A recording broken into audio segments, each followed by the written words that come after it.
Welcome to the Fear and Greed Afternoon Report for Monday, the 5th of September 2022. I'm Sean Aylmer.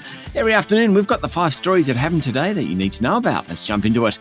Story number 1, the S&P ASX 200 finished up 0.2% today at 6,842 points. Now, the coal companies were the standouts. More on them shortly. Uranium group Paladin Energy also did well, up more than 6%. Mind you, most of the miners did well today, particularly the energy companies. Woodside rose more than 4%, while South32 closed up 3.6%. Santos jumped more than 3%, BHP was 2.7% higher, and Rio Tinto closed up 2%. The major banks were all lower, while Goodman Group fell 2%, and Wesfarmers and Telstra both dropped more than 1%. Biotech Imugene was the worst performer of the top 200, down more than 7%.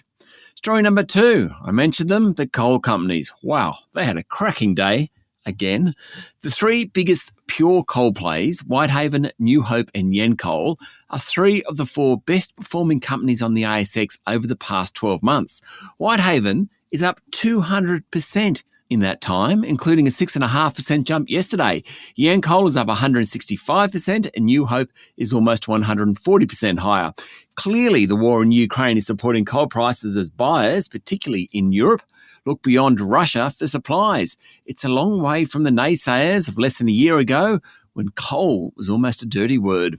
Story number 3, new figures from the Bureau of Statistics show just how well miners in general, including the coal miners, are doing.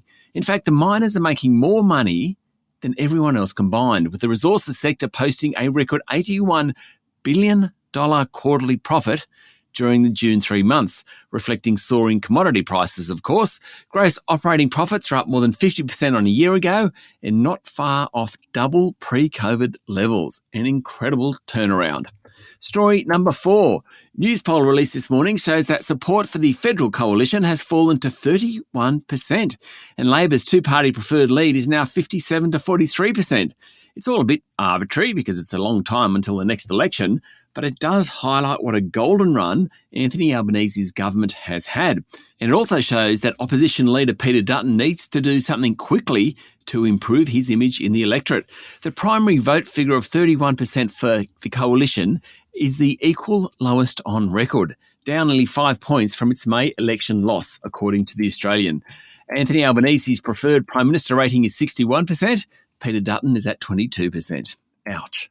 And story number 5, the German government will impose a windfall tax on electricity producers and use the proceeds to finance a new €65 billion package of relief measures to soften the blow of soaring inflation and higher energy bills.